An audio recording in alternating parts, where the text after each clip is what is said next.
पश्चिम बंगाल की राजनीति से इस वक्त की सबसे बड़ी खबर आ रही है, जहां 15 साल तक चला ममता बनर्जी का शासन अब खत्म हो चुका है। राज्यपाल आर.एन. रवि ने पश्चिम बंगाल विधानसभा को आखिरकार भंग कर दिया है और इसके साथ ही राज्य में नई सरकार के गठन का रास्ता पूरी तरह से अब साफ हो चुका है। नमस्कार, आप देख रहे हैं एडिटर जी न्यूज और मैं हूं आशुतोष शर्मा। पश्चिम बंगाल की राजनीति में यह एक ऐतिहासिक और बेहद बड़ा घटनाक्रम माना जा रहा है, क्योंकि साल 2011 में वामपंथी सरकार को हटाकर सत्ता में आई ममता बनर्जी अब सत्ता से बाहर हो चुकी है। इस चुनाव में जनता ने बड़ा जनादेश दिया और बीजेपी ने बंगाल की राजनीति में इतिहास रचते हुए पहली बार पूर्ण बहुमत के साथ सरकार बनाने की स्थिति हासिल कर ली है। सबसे पहले आपको बताते हैं चुनाव के आंकड़े। पश्चिम बंगाल विधानसभा में कुल 294 सीटें हैं और सरकार बनाने के लिए चाहिए 148 सीटें, लेकिन इस बार के चुनाव में बीजेपी ने लगभग 207 सीटों पर जीत हासिल कर भारी बहुमत दर्ज किया।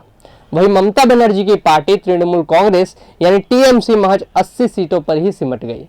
यह वही बंगाल है जहां साल 2021 में टीएमसी ने 215 सीटें जीतकर सत्ता में वापसी की थी, लेकिन 5 साल के बाद जनता ने पूरी तस्वीर बदल कर रख दी। अब बात करते हैं सबसे बड़े राजनीतिक घटनाक्रम की। चुनाव परिणाम आने के बाद भी मुख्यमंत्री ममता बनर्जी ने इस्तीफा देने से मना कर दिया। उन्होंने चुनाव परिणामों पर सवाल उठाए और कथित अनियमितताओं का आरोप लगाया। ममता बनर्जी ने यहां तक कहा कि वह कानूनी लड़ाई लड़ेंगी और सुप्रीम कोर्ट तक जाएंगी, लेकिन इसी बीच राज्यपाल आर.एन. रवि ने संविधान के अनुच्छेद 174(2)(b) के तहत विधानसभा को भंग कर दिया। इसके साथ ही ममता सरकार का कार्यकाल आधिकारिक रूप से समाप्त हो गया। राज्यपाल के इस फैसले के बाद ममता बनर्जी अब पश्चिम बंगाल के मुख्यमंत्री नहीं रही और अब राज्य में नई सरकार के गठन की प्रक्रिया भी शुरू हो गई।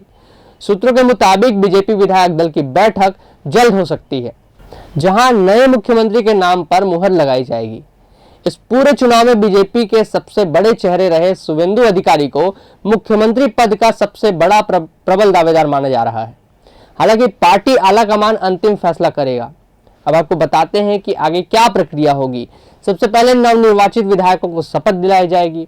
इसके लिए एक प्रोटेम स्पीकर नियुक्त किया जाएगा जो नए विधायकों को शपथ दिलाएंगे। इसके बाद विधानसभा का विशेष सत्र बुलाया जाएगा और नई सरकार बहुमत साबित करेगी। इस पूरे घटनाक्रम के बीच बंगाल में राजनीतिक तनाव भी बढ़ गया है। चुनाव परिणाम आने के बाद कई जगहों पर हिंसा और झड़प की खबरें सामने आई है। कुछ रिपोर्ट्स के मुताबिक चुनाव के बाद हुई हिंसा में कई लोग घायल हुए हैं और सैकड़ों लोगों को गिरफ्तार किया गया है। बीजेपी ने टीएमसी कार्यकर्ताओं पर हिंसा का आरोप लगाया है, जबकि टीएमसी ने इन आरोपों को राजनीति से प्रेरित बताया है। उधर बीजेपी कार्यकर्ताओं में जबरदस्त उत्साह देखने को मिल रहा है। कोलकाता सहित कई जिलों में जीत का जश्न मनाया जा रहा है। कार्यकर्ता मिठाइयां बांट रहे हैं, ढोल नगाड़ों के साथ जुलूस निकाल रहे हैं। वहीं दूसरी तरफ टीएमसी खेमे में मायूसी साफ दिखाई दे रही है। 15 साल बाद टीएमसी पार्टी विपक्ष में बैठने जा रही है।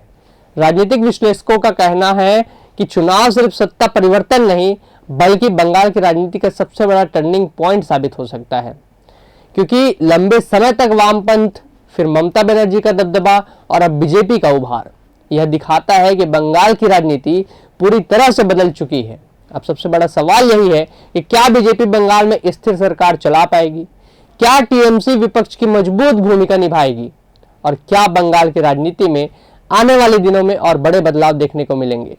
फिलहाल इतना तय है कि पश्चिम बंगाल में दीदी राज का अध्याय अब खत्म हो चुका है और अब राज्य नई राजनीतिक दिशा की ओर बढ़ रहा है। आप भी बने रहिए हमारे साथ, देखते रहिए एडिटर जी न्यूज। अगर यह वीडियो आपको पसंद आया हो, लाइक करें, हमारे चैनल को सब्सक्राइब करें, इस वीडियो पर कमेंट करके अपनी राय इस बारे में जरूर बताएं और अन्य सोशल मीडिया प्लेटफॉर्म्स पर हमें फॉलो करें। नमस्कार, जय जोहार।